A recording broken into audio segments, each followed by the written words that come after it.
Hello, everyone. This is Connections, Hangout on Connections show. And this is a forum for relationships, expression, and healing. And in this episode, number 83, we're going to talk about love what you do and how to create a lucrative business as a healer, spiritual guide, artist, coach, or therapist. And I'm going to be the interviewee. Today, Heidi is in uh, Rome, so she can't participate here. So you have to imagine Heidi asking me the questions, and we'll see how this goes. So, Connections Forums offer insights and healing conversations about relationship and personal expression and self-development. And we want to give you the tools and inspiration to handle the issues which comes up for anyone sooner or later.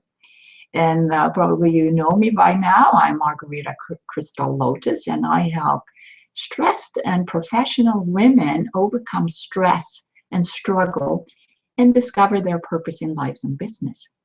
So as an intuitive mentor and healer, I love seeing clients flourish when they experience the transformational healing in their life. And you know, my website is thecrystallotus.com. So here I would hand it over to Heidi, but she's not here. So I have to do the next step. So the topic of how to create a lucrative business as a healer, a spiritual advisor, artist, coach, and therapist, it's kind of a different scenario than if you just sell tires, let's say. Tires, you know exactly what it is. But what is healing? What is these sensitive topics that healers and therapists are dealing with? It's very difficult for anyone to actually figure out what they actually offer. And when I started, at the age of 22, I applied for a position in a multinational company in Sweden, which I got this position. And as I came from the university studies of chemistry and math, and so they hired me as a toxicology expert or consultant, so for their products. So I would do the descriptions of each product and which safety precaution there would be, right? And it was interesting because when I started there, it was a completely different environment than where I came from, because I came from an academic family, and my father was a doctor and my mother was a biochemist, right? And so I studied chemistry as well. And selling and marketing was way out. Like didn't really have a clue what that was. I couldn't imagine it. So I learned a lot of different things in this job, in this employment I had. I was there about 11 years, I think. And when in the middle of that work, when you're doing a task for the same time, and then you sometimes feel empty, right? But they wanted to move me to another department, into the marketing, because they thought I was maybe they thought I would be able to handle that. But I didn't have any background in marketing. But I took some courses actually, and then so I worked there for several years more as in the marketing department. But if you're in a multinational company, which has maybe about 100,000 employees all over the world, they have all these structures and the support departments, and there is purchasing department, there is all kinds of departments that each one do all the things. So the tasks that I had to do in my business, then all of those tasks, it's like a number of things that I wasn't used to having to deal with. And I can remember that by just being in a big company, there was, you know, support around, right? But only for the businesses, the business itself. And so you have to develop friends. And I see that Vivek is here. Thank you for joining. And yeah, let's see. Thank you for, do you have a question for me? So type that in and so I can answer it before you go on your blab, Vivek. Okay. And so what I was saying is, when there come up some personal issues of, okay, so when one feels empty and burned out inside in a job, which I felt, I mean, I got a lot of different kind of lessons from being in that company and friends, but everything was directed to the policies and ultimately the sales. And whatever, I mean, some multinational companies put that on the top, just sales is all there is. No matter, in the company I was, they at least had the rule that you have to follow all the laws in each country. So I think my company was very strict in that way. And of course, if you are an artist type, a creative person who wants to explore different things, it's very hard to do that because you have to follow the policies. You have to just follow what the boss says to you, right?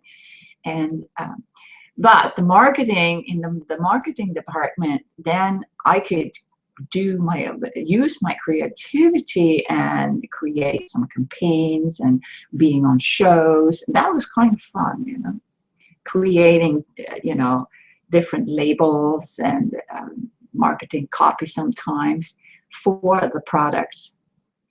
Yeah, Vivek, you say jobs always make you feel empty if you are a sensitive person, and if you are in a big company, that makes it worse.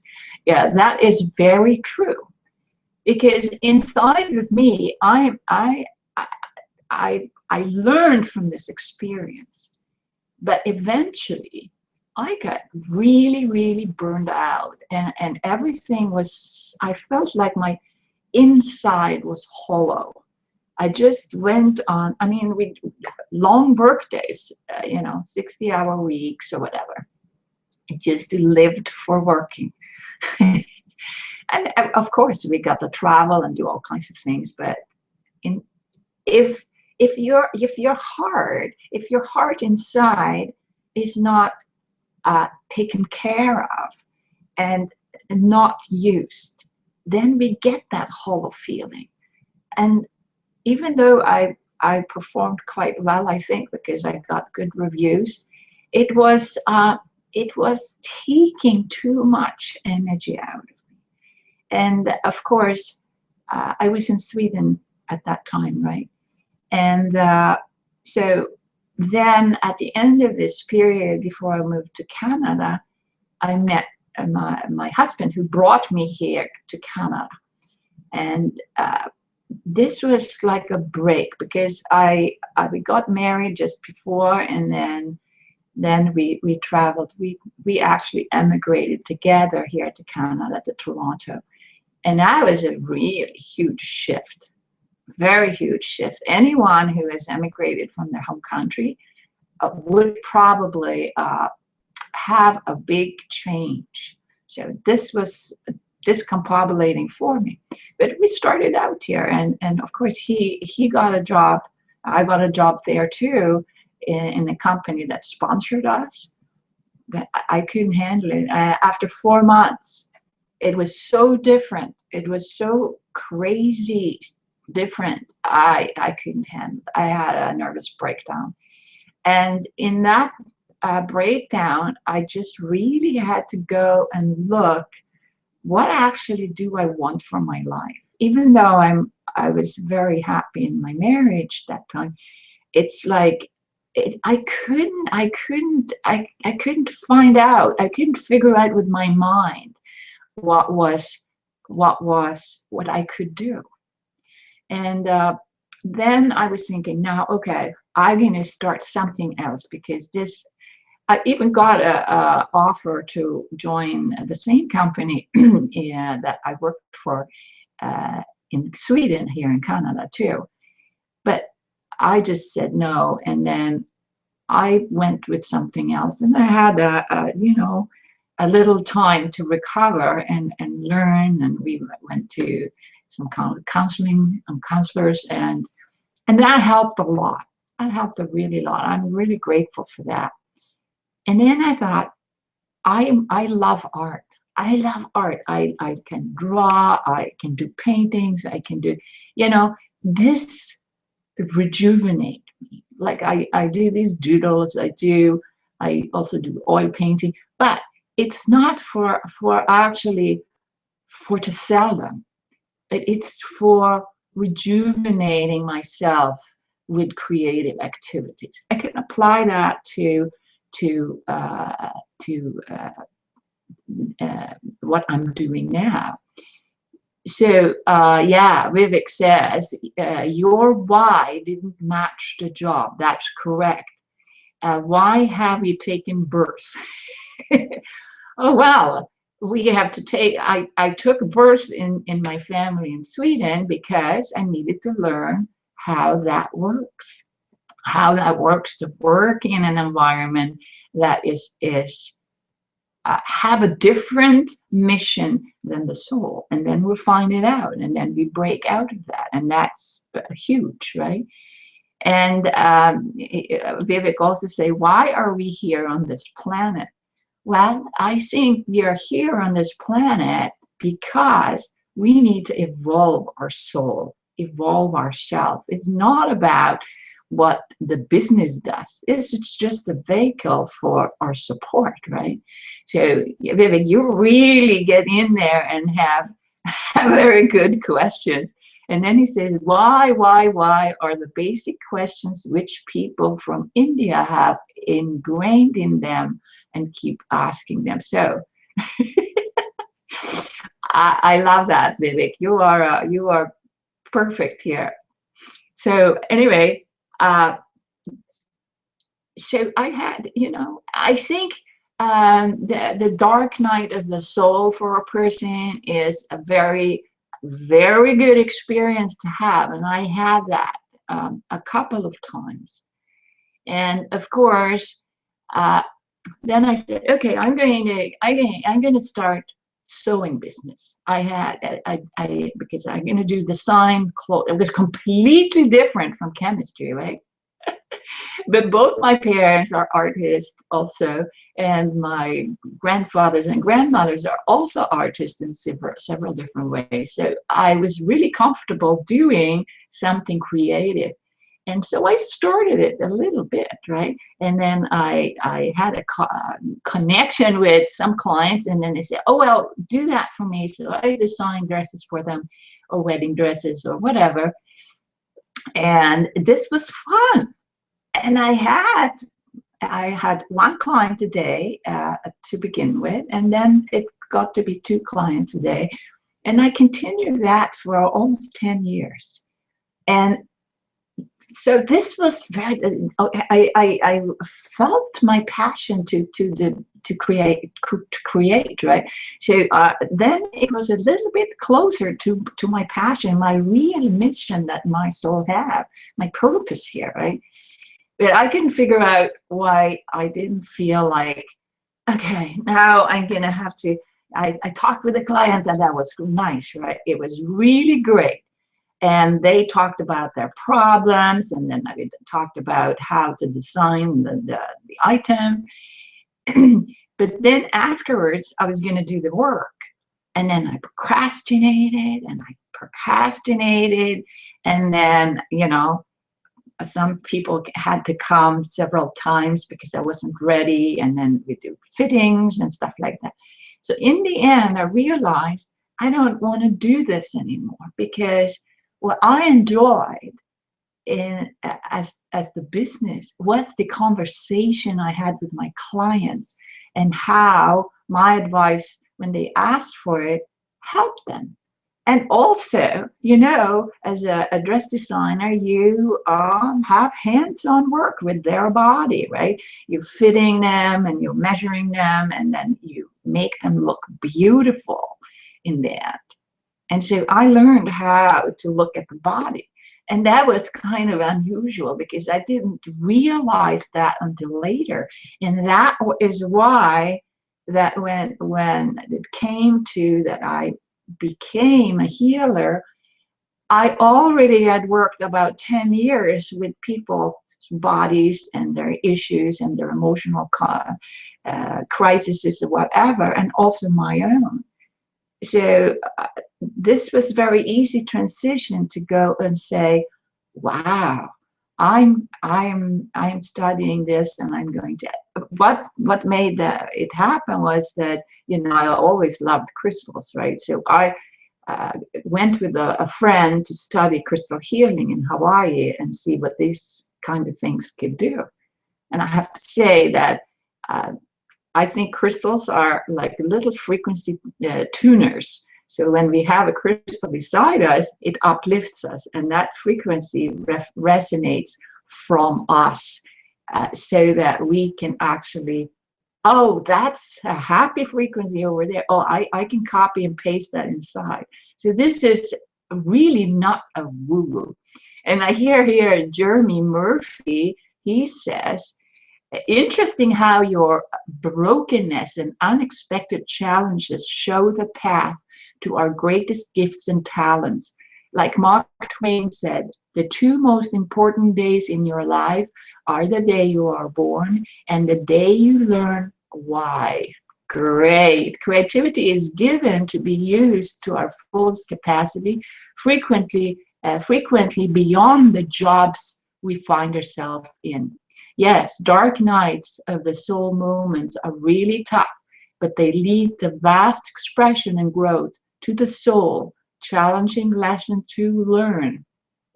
This is so, thank you for that, Jeremy. This is really a true healing journey. But, you know, I'm a little bit rebellious. So if I feel that I don't like this, and I'm going to actually not give up. This is something that I was given as a gift from my spirit, I guess, to actually not give up. So I haven't given up yet. And then, you know, this is what makes a business person succeed.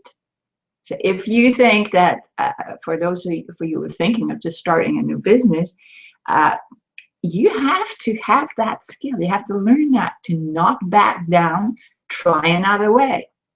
And I got a question here of what was it? So what was the biggest challenge I had in my business? There was another client who asked me that before, and so the biggest challenge in my business was to overcome my own ego, to change and adapt to what the client need, as long as it's aligned with my passion, my mission, right? And so I feel that this is a daily struggle. It's a daily task to overcome. So is that my ego that doesn't want to change and not feeling uncomfortable to do these changes?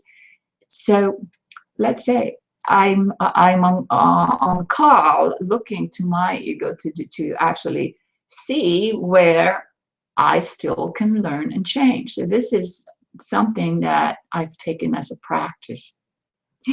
And the thing is, why I've moved here to Canada was first my beautiful husband that I just got married with before I went, and he also supported me the first couple of years when I did this dress business, the dress design business, and so that I could actually get over all of these constrictions that I had from the mindset I had about, you know, a woman should be taken care of and all of that stuff.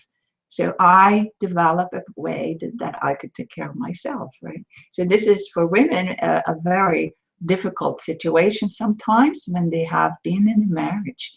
And this is something that we shouldn't really make a small issue, because it is actually, how are we self-sustainable?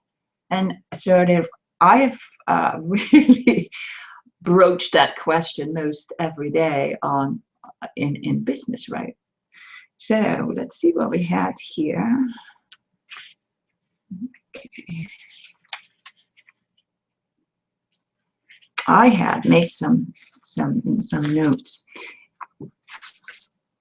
So another question I have got is, why did you start to be a healer? Well, it came to the situation that in the end of my marriage, there was like little conflicts, right? And he has also little conflicts. We are still really good friends, but we have decided to live on different location. And I wanted to share a picture here. Let's see if I can find it here. And that I got from him this morning, and he's in the Furnace Valley, and it's 121 degrees Fahrenheit over there. So this is kind of cool. So hi, Yuri. Thank you for the picture this morning. So you could see that it's also important to develop relationship with your clients and with your friend, with anyone in your life, right? So Vivek says here, the severest critique you would ever encounter is yourself. The problem is you are always present as long as you are alive. I heard that from a Buddhist monk in a TED Talk. Yes, I think that's very true, Vivek. Thank you for that comment. And so, yeah. So back to the question, how I started to become a healer was, I met crystals, and that was so fun. And then a friend said to me, there is a store downtown. You should go and look at that. It was a store down in a side street, and I went there and I looked at her crystals, and she's a very beautiful person who had this store. And then I took a book. You know, when you take a book and then you look at it, and then you see, I have to meet this person. Can you imagine that? It was like, boom. I looked inside. Wow, this is what I want to do. And that was a book from my teacher, Katrina Raphael, about crystal healing. And then, boom, bada ba, later that year in 1997, I came across a course that she offers in September. So that year, and I went, and it was wonderful. And it's like when you start with healing, then you actually shift your life, and you cannot go back to who you were before, because the layers and layers and layers and layers of crap is being gone when you heal things, right? So this is I couldn't go back to where I was before. I learned, for example, about the aura, you know, like there's a heart there, and then we have an energy, and every part of us really need to know that, right? So thank you, Vivek, for being here. Good luck on your blab in a few minutes. Okay, thank you. All right. And so that's what I got to learn, and about the energies channel. And if you think about your body like a tree, so you have to be rooted first, right? So this is what I started at the basic level, yeah. And then I developed, you know, the stem and then the crown. And what you see is on the tree is just the top, right?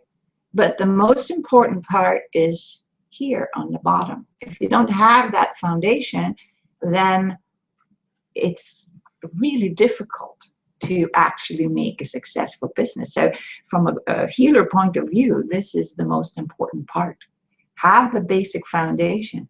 Find out what you actually are passionate about.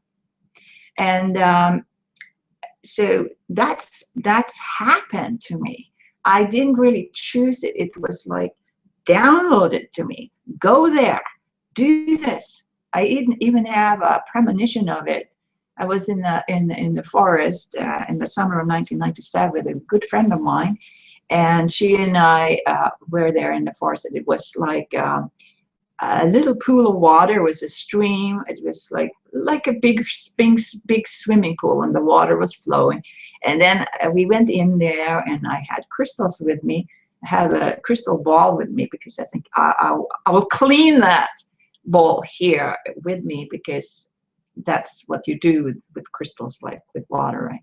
So I have that crystal ball, and then it was sitting there at the bottom, and the water up to here, and then I was meditating there, and then all of a sudden I got this vision. If you can imagine that, it was like boom. I was in the tropic area. I was in another pool with the waterfall on one side, and there was tropical trees, and it was like luscious and fruits and flowers. And so this image I have. And then later, when I went to Hawaii, there was a guy there that took us around to different places.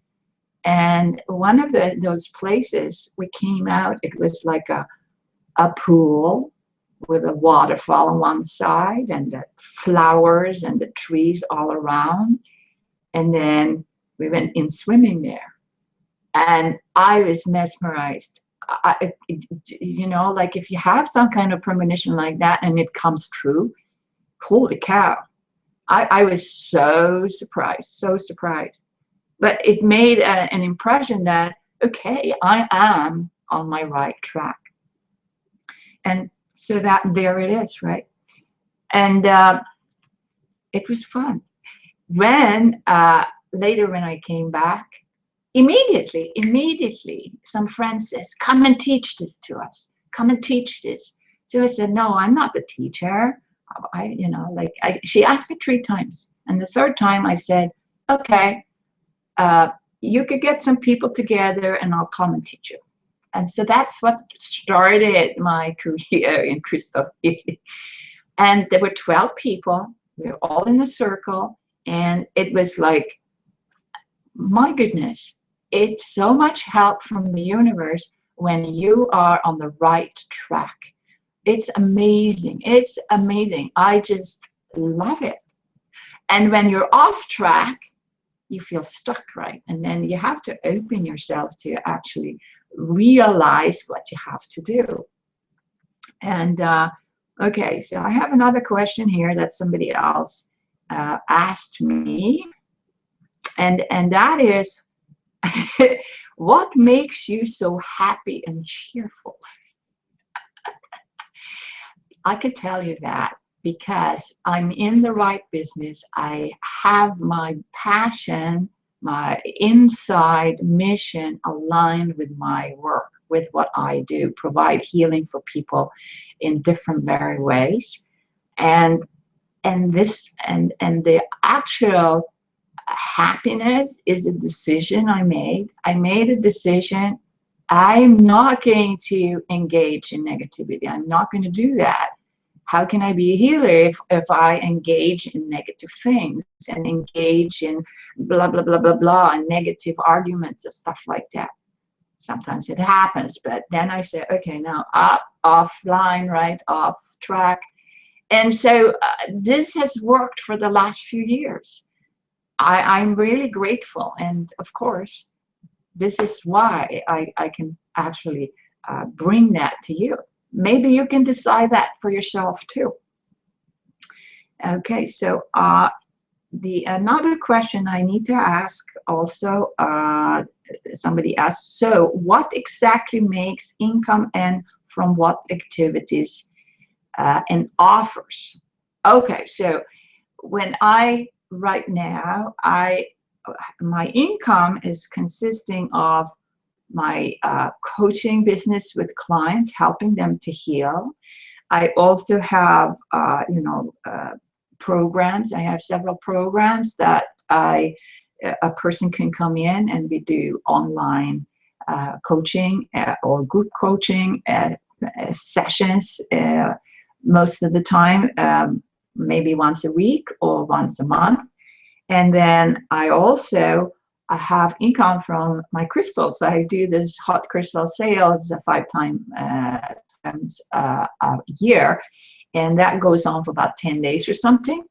And I also have a book that sells now and then, and ebooks on my website. So these are the income streams that I have.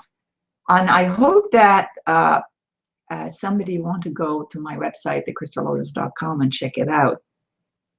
And so the activities that I offer, that I try to improve every day, is the list building, to have, opt-in links on my site so that they can sign up for the free ebook, let's say. And the ebook I have is a list of crystals with the properties. And I can maybe mention my book too. It's on Amazon. It's called the Crystal Lotus Handbook, and it's only my first name, Margarita. So you can Google that if you like. And I just have a picture from my book, which is, I talk about energy, and the drawings I did there from a friend of mine, illustrating how energy flows in the body and in the aura. So that's kind of cool. So you have a handbook of different kind of topics related to crystals and self-improvement. Okay, we have a question here on the chat. Let's see what that is. Jeremy Murphy says, did you learn your perceptive abilities over time? If so, how? And if not, did you just discover them? Appreciate what you said about abandoning negativity and being a positive person. Oh yeah, I would have been sick if I didn't do that. I would have been very sick and maybe not even alive anymore if I didn't decide that. So I had some experiences as a child. I heard voices of talking to me, like a little child. Most people have that. But the one question that I remember was, I was quite small, maybe 5, 6 or something. It was the question, how does it work? How does all this work? And that question has been hounding me for all my life. So I wanted to investigate, well, how does this work? How does the website work? How does the energy system work? How does a chakra work? How does that opt-in sequence sales funnel work? Can I apply it to everything? So it's like a curiosity that I've inherited from my parents, because they're both researchers. My father has passed away. My mother is still alive, and she's had her 79th birthday about a week ago. So good for her. And so this, I got it from my parents, being curious. So when you're curious and you want to find out, you also hone these intuitive skills. And I actually have a program about the intuition if anybody else wanted to learn about it. And let's see what there was more here. Yeah, so it's probably taking the natural perceptive qualities that most people have when they're very little, and then continuing them and not shutting them down by, oh, you're in your head, or that's not true, or what are you talking about? Like my parents weren't like that. enhance or encouraged us to actually investigate things and be curious and ask questions and find out the questions. So I think that by doing that my whole life, I've stayed a little open on their area. And then when my first healing experiences came, it sort of blew open my channel so that I could actually maintain it. So I think that. And of course, I'm practicing. I have practices every day that I do to actually keep my channels open. I know many of you are also doing that. And then Kevin Boardman says, how did you learn to listen to that voice that tells you what to do? Well, I had an experience. It was like, you know, the Kundalini rising all the way up to the top to the head. It's like, whew, right there. I had that an experience like that in my 20s. And I think that that experience made me listen better, because when that voice came in my head, it's like a beautiful, firm, like an angel's voice. Now do this. Something like that. I always listen to that. I always listen to that because it helped me every time. I had another episode that it was in Toronto, and I went from a house near a bigger street. It was on the side street, and then there was a bigger street. So I had to turn right and then left on the big street. So then when I went out on the parking lot, something says, slow down, like slow down. And then I heeded that. I stopped for a little bit, and then a few seconds, right? And then I turned out, and then when I came out to the bigger road, in front of me was a huge car crash. And if I had driven out, I would have been in it. So that's kind of what I mean to listen. So I have learned to actually listen to my guidance because it has helped me all the time. And there is other voices too, right? There's many other voices. The critic voice, oh no, this does not gonna work. And I hear it right away because it's like this negativity. It's like, and sometimes, you know, we all subscribe to it sometime, but that just goes into a spiral down. If you listen to that critical voice, or there are other kind of messages or self-talk in our mind that makes that worse, right? And so meditation can help with that for sure.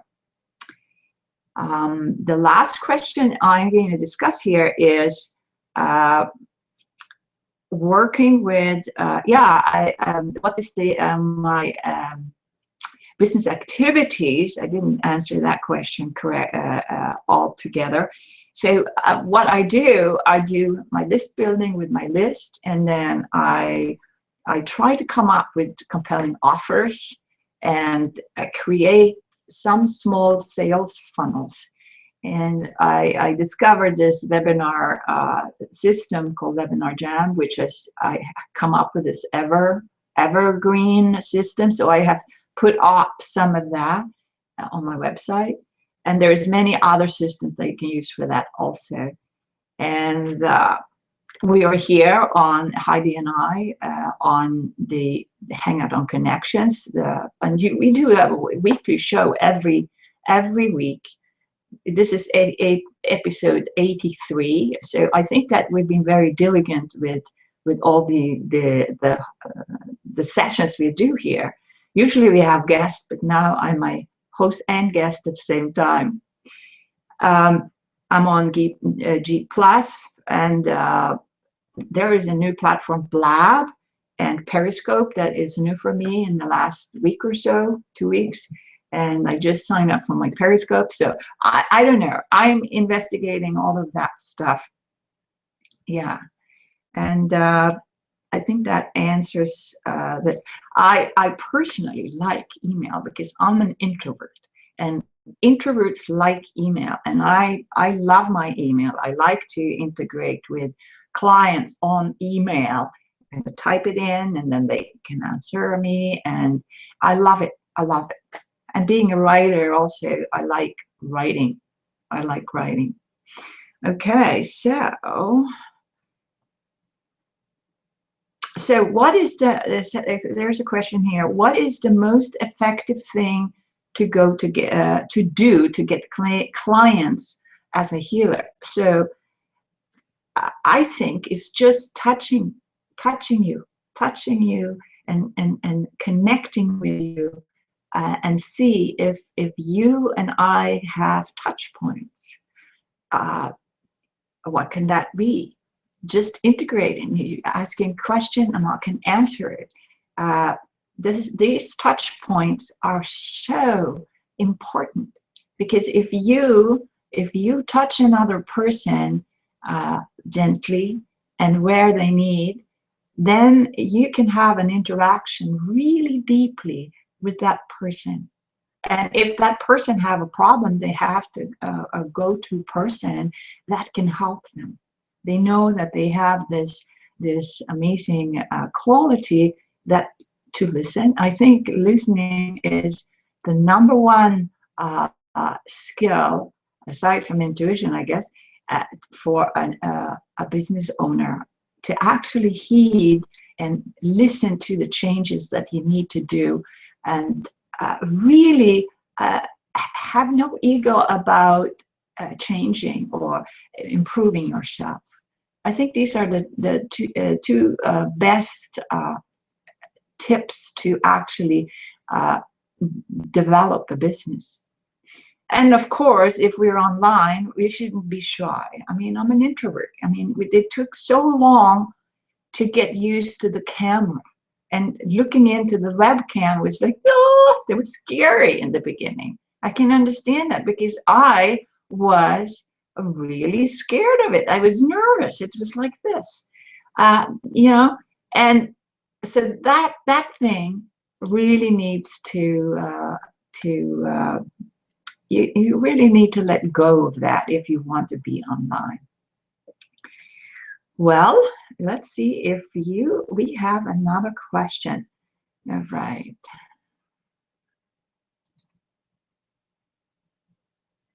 Okay, so I have a message from Mr. Lynn here, and I missed her. Yeah, so we could do it another time, Misty, if you want. I missed your chat message there. Okay. Well, so at this time of the session, Heidi and I was going to say, what is the takeaway from this session? And I must say that both Vivek's question about the why, that was really one big takeaway for me, because that's what each business owners, I think, in this healing field should really discuss with themselves really thoroughly. Because when you know your why, then it's much more easy to formulate your system or programs or service really clearly. And so thank you, Vivek, for actually asking those questions. And then I think that Jeremy Murphy's question or comment about